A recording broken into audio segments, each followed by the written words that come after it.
안녕하십니까? 오늘 우리는 시간을 거슬러 아주 특별한 한 사람의 이야기를 나누고자 합니다. 지금으로부터 약 2600년 전, 기원전 600년경을 살았던 한 인물에 대한 이야기입니다. 이야기를 시작하기에 앞서 오늘 이 이야기가 당신의 마음에 깊은 울림과 용기를 준다면 이 지혜를 주변의 소중한 이들과도 함께 나누어 주시길 바랍니다. 좋아요와 구독을 통해 저희의 여정을 응원해 주시는 것은 저희가 계속해서 의미 있는 이야기를 만들어 나가는데 큰 힘이 됩니다. 이 말씀을 듣는 모든 분들의 삶에 하나님의 크신 은혜와 평강이 함께하기를 기도합니다.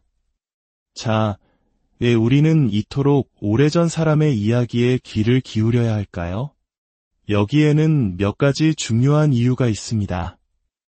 오늘 이야기의 주인공은 다니엘이라는 젊은이입니다.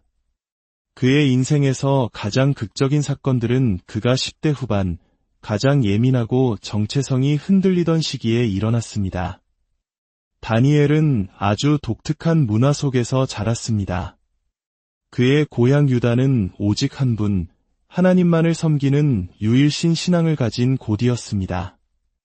그의 세계관, 가치관, 모든 삶의 기준은 그 신앙 위에 세워져 있었습니다. 그런데 어느 날 그의 삶은 송두리째 흔들립니다. 그는 강력한 제국의 군대에 의해 포로로 끌려가 수천 킬로미터 떨어진 낯선 땅 바벨론으로 강제 이주를 당하게 됩니다. 그가 마주한 세상은 모든 것이 달랐습니다. 언어, 법률, 경제 시스템, 그리고 무엇보다 사람들의 가치관과 신앙이 완전히 달랐습니다. 바벨론은 당시 세계에서 가장 화려하고 강력한 다신교 문화의 중심지였습니다. 21세기를 살아가는 우리, 특히 젊은 세대에게 이 이야기가 왜 중요할까요? 바로 이 지점에서 우리는 다니엘의 고민과 우리의 고민이 맞닿아 있음을 발견하게 됩니다. 다니엘서는 그가 평생 하나님을 경외하는 믿음을 잃지 않았다고 분명히 증언합니다. 그는 목숨이 위태로운 상황 속에서도 하루 3번 예루살렘을 향해 창문을 열고 기도했으며 하나님의 말씀을 가까이 했습니다. 이것만으로도 참으로 위대한 신앙입니다. 하지만 제가 오늘 주목하고 싶은 것은 그 이상의 것입니다. 저는 오랜 세월을 살아오면서 여전히 성경을 읽고 교회에 출석하며 기도를 하는 많은 신앙인들을 보아왔습니다. 하지만 그들 중 상당수가 세상 속에서 자신의 신앙을 드러내는 날카로운 증언의 날을 잃어버린 채 살아갑니다. 그들은 거대한 세속적 문화 앞에서 침묵하고 두려움에 사로잡혀 자신의 신앙을 지비라는 상자 혹은 교회라는 상자 안에만 가두어둡니다. 수년 동안 주변 사람들에게 자신이 크리스천이라는 사실조차 알리지 못하는 경우도 많습니다. 그런데 다니엘과 그의 세 친구 사드락, 메삭, 아벳느고가 우리를 놀라게 하는 지점은 바로 이것입니다. 그들은 단순히 개인적인 신앙심을 유지한 것을 넘어 이방 문화의 심장부에서 세상의 권력 앞에서 자신의 신앙을 공적으로 그리고 담대하게 증언하는 삶을 살았다는 것입니다. 어떻게 그것이 가능했을까요? 하나님의 은혜로 개인적인 경건 생활은 유지할 수 있을지 몰라도 어떻게 세상의 압력 속에서 그리스도인으로서의 증언을 계속할 수 있을까? 이것이 오늘 우리가 다니엘에게 던져야 할 질문입니다. 주변 친구들과 동료들에게 용기 있게 복음을 전하고 그들의 삶이 변화되는 것을 목격하는 경험만큼 우리의 신앙을 뜨겁게 만드는 것은 없습니다. 한 영혼이 주님께 돌아와 그의 세계관이 변하는 것을 보는 순간 우리의 삶 또한 완전히 새로워질 것입니다. 자, 이제 다니엘이 던져진 바벨론이라는 도시를 잠시 살펴보겠습니다. 바벨론은 그저 미개한 정복자가 아니었습니다. 그곳은 당시 세계에서 가장 세련되고 진보한 도시였습니다. 도시 중심부를 가로지르는 장엄한 행렬길과 유프라테스강, 그리고 화려하게 장식된 건물들은 보는 이를 압도했습니다. 오늘날 박물관에 남아있는 사자상과 정교한 도자기 유물들은 그들의 예술적 수준을 짐작하게 합니다. 바벨론은 음악, 미술, 건축, 공학 모든 면에서 다니엘의 고향 예루살렘을 수십 년, 아니 수백 년은 앞서 있었습니다. 포로로 끌려온 4명의 유다 청년들을 상상해 보십시오. 그들은 강제로 끌려왔지만 동시에 제국 최고의 인재를 양성하는 바벨론 왕립대학의 엘리트 코스에 입학하게 된 것입니다. 처음에 충격이 가라앉자 그들 앞에는 이 새로운 문화에 어떻게 적응할 것인가 하는 거대한 과제가 놓였습니다. 이들의 상황은 오늘날 우리와 매우 흡사합니다. 우리는 다니엘처럼 집에서 낯선 곳으로 끌려오지는 않았습니다. 하지만 우리는 가만히 우리 자리에 머물러 있었는데 우리를 둘러싼 문화가 급격하게 변해버렸습니다. 그 결과는 사실상 같습니다. 여러분이 오늘날 성장하며 마주하는 문화는 제가 젊었을 때의 문화와는 상상할 수 없을 정도로 다릅니다. 이 점에서 다니엘의 이야기는 우리에게 거대한 평행이론을 제시합니다. 바벨론 사람들은 언어와 문학을 고도로 발전시켰습니다. 흥미롭게도 다니엘서는 히브리어와 아람어 2가지 언어로 기록되어 있습니다. 히브리어로 시작했다가 아람어로 바뀌고 다시 히브리어로 돌아오는 독특한 구조를 가지고 있죠. 학자들은 그 이유에 대해 여러 가지로 토론하지만 저는 조금 더 단순하게 생각해보고자 합니다. 당시 아람어는 바벨론 제국의 공용어, 즉 국제어였습니다. 그런데 다니엘서 4장을 보면 나 느부갓네살은 이라는 문장으로 시작합니다. 바로 바벨론의 황제 느부갓네살 왕이 직접 쓴 부분입니다. 아마도 다니엘의 도움을 받아 기록했을 이 장은 하나님께서 어떻게 교만했던 한 이방인 황제의 마음을 돌이키셨는지에 대한 놀라운 간증입니다. 이것이 바로 다니엘의 증언하는 삼이 맺은 열매였습니다. 황제는 자신이 만난 하나님에 대해 제국의 모든 사람이 이해할 수 있는 언어, 아람어로 기록하여 선포한 것입니다. 어떤 의미에서 다니엘서는 역사상 최초의 복음 전도지와도 같습니다.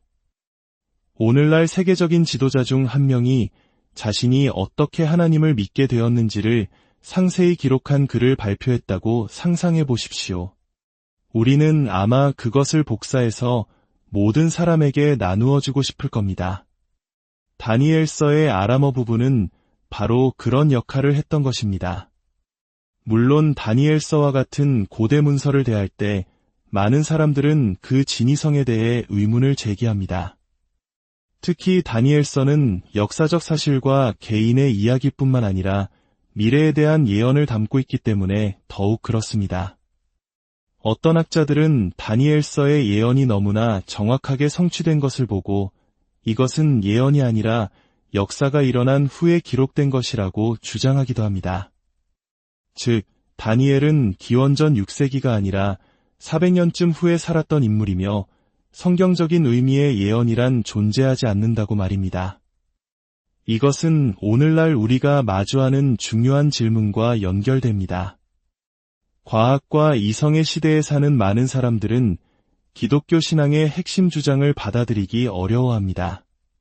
하나님이 인간이 되셨다는 성육신 사건, 미래를 예언하는 것과 같은 초자연적인 일들은 일어날 수 없다고 믿기 때문입니다. 하지만 역사는 우리에게 다른 이야기를 들려줍니다. 대형 박물관에 소장된 바벨론 연대기 점토판에는 기원전 597년 느부갓네살 왕이 예루살렘을 함락시킨 사건이 세기문자로 정확하게 기록되어 있습니다. 이것은 다니엘서의 역사적 배경이 사실임을 증명하는 독립적인 고고학적 증거입니다. 바벨론 문화의 흔적은 오늘날 우리 삶에도 깊숙이 남아 있습니다. 우리가 차고 있는 시계를 보십시오. 1분이 60초이고 1시간이 60분인 이유는 무엇일까요? 바로 바벨론에서 유래한 것입니다. 그들은 뛰어난 수학자들이었고 숫자 60이 많은 정수로 깔끔하게 나누어진다는 사실을 발견하고 이를 시간 계산의 기준으로 삼았습니다. 이처럼 고대 바벨론의 유산은 2600년이 지난 지금도 우리의 삶에 영향을 미치고 있습니다. 그렇다면 그들의 세계관은 어떠했을까요? 그들은 궁극적인 실제에 대해 어떻게 생각했을까요? 이것은 매우 중요한 질문입니다. 바벨론 사람들은 세상이 신들의 성적인 결합을 통해 창조되었다고 믿었습니다. 하지만 더 흥미로운 것은 그들에게 신들의 기원에 대한 이야기가 있었다는 점입니다.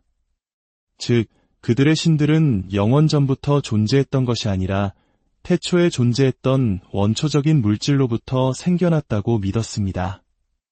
이것이 고대의 낡은 신화처럼 들리시나요? 잠시만 생각해 보십시오. 그들은 사실상 자연의 힘들을 신격화했던 것입니다. 그리고 저는 여기서 오늘날의 사고방식과 엄청난 유사점을 발견합니다.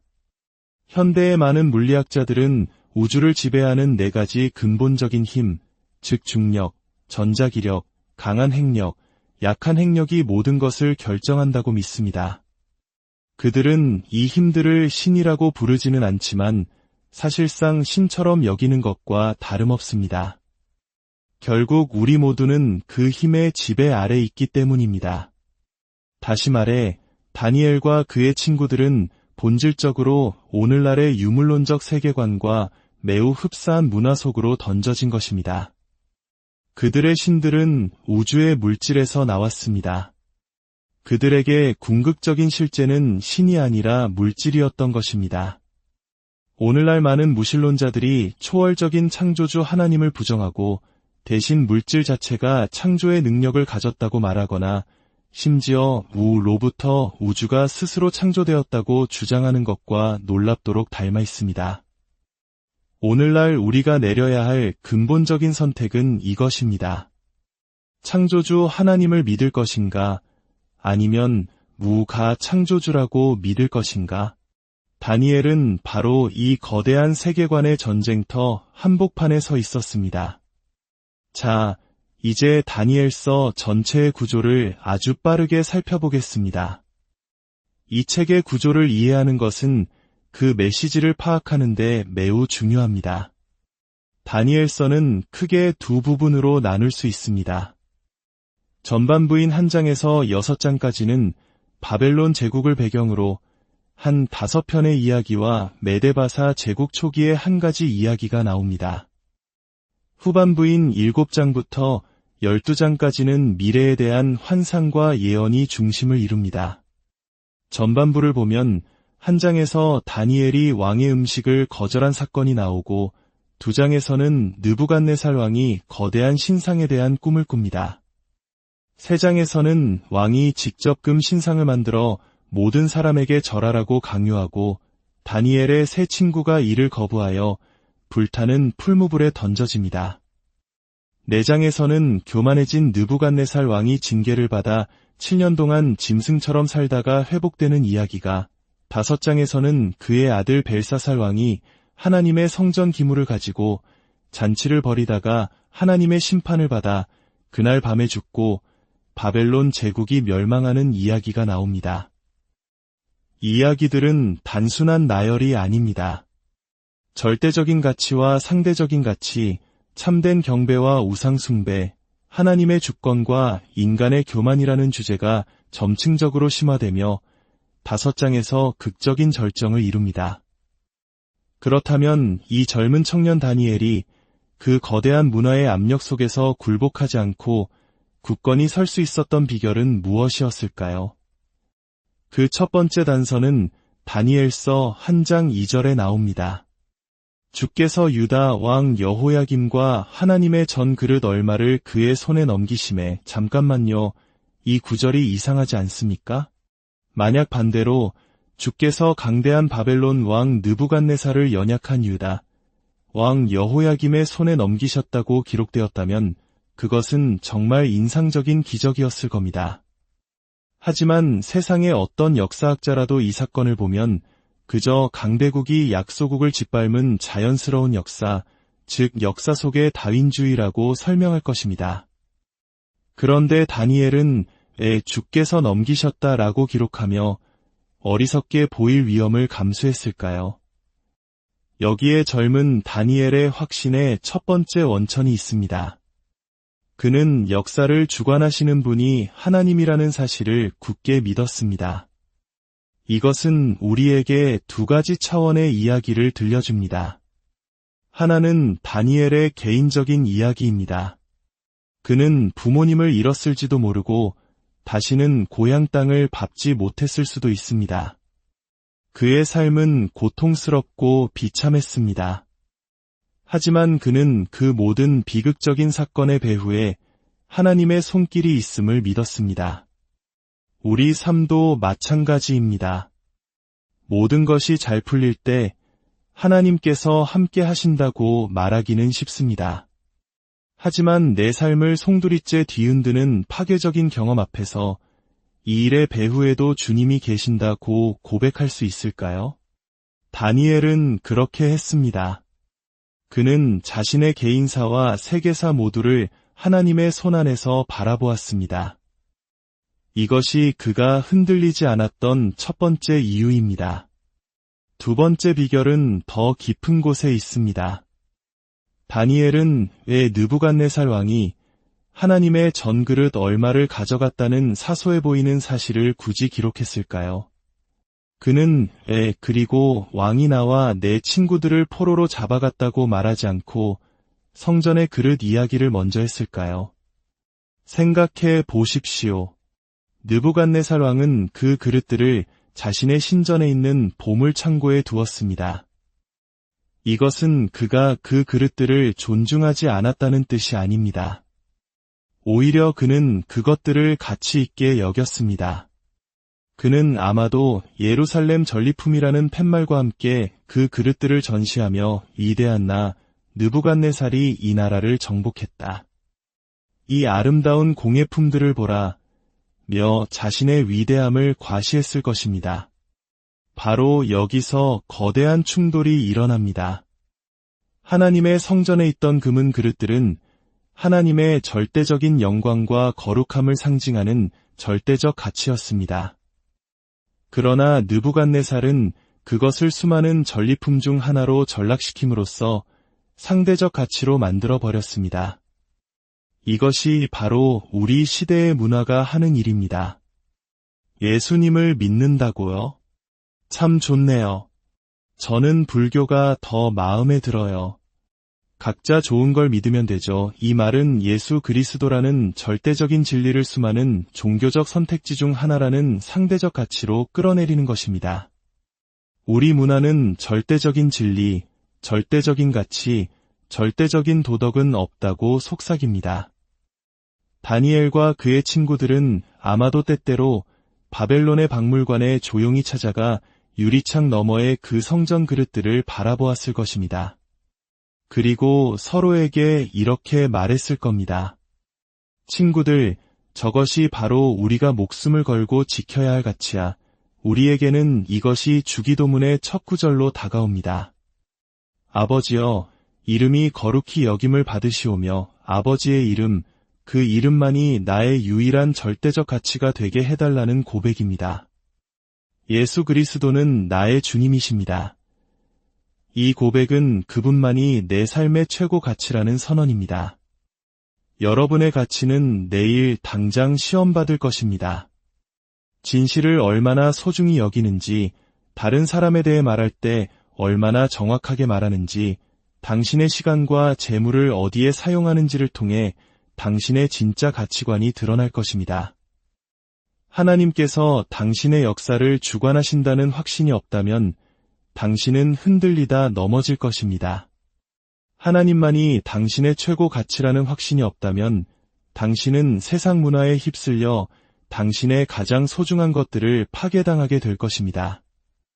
다니엘서 3장은 이 가치의 전쟁이 어떻게 극적으로 전개되는지를 보여줍니다. 한 장에서 절대적인 가치를 상대화했던 느부갓네살 왕은 3장에서는 상대적인 가치를 절대화합니다.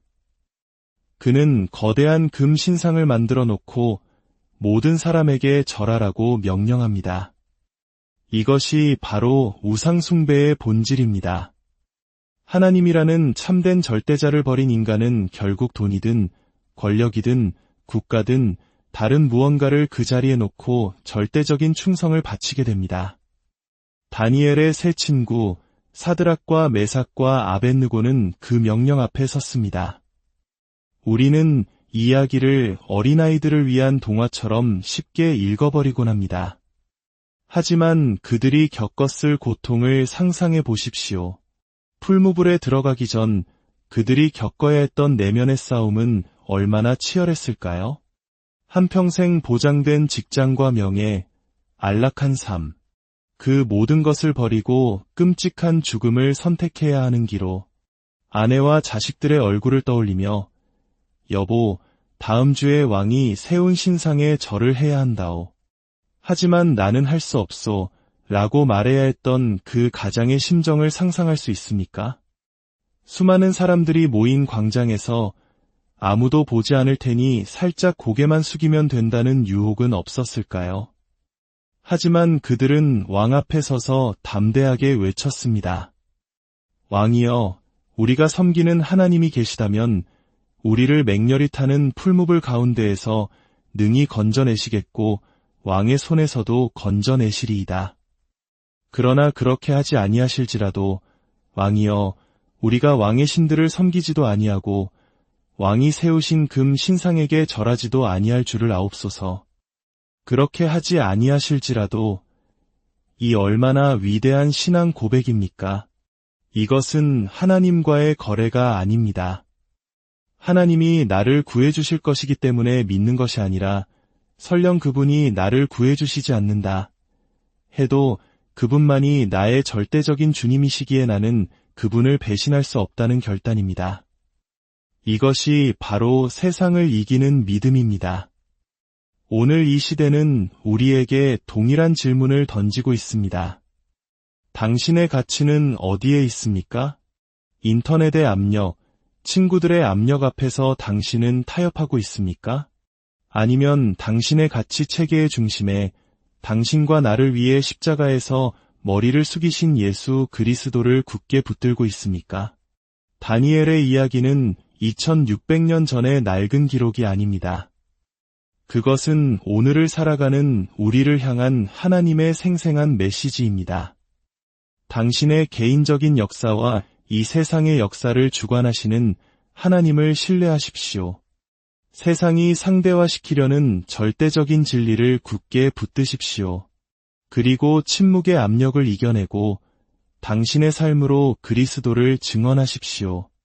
이 시간 다니엘과 그의 친구들에게 임했던 그 담대한 용기가 오늘 이 말씀을 듣는 모든 분들의 삶 가운데에도 충만히 임하기를 기도합니다. 세상의 그 어떤 압력과 유혹 앞에서도 그리 아니하실지라도 주님만을 섬기겠노라 결단하며 믿음으로 승리하는 복된 삶이 되시기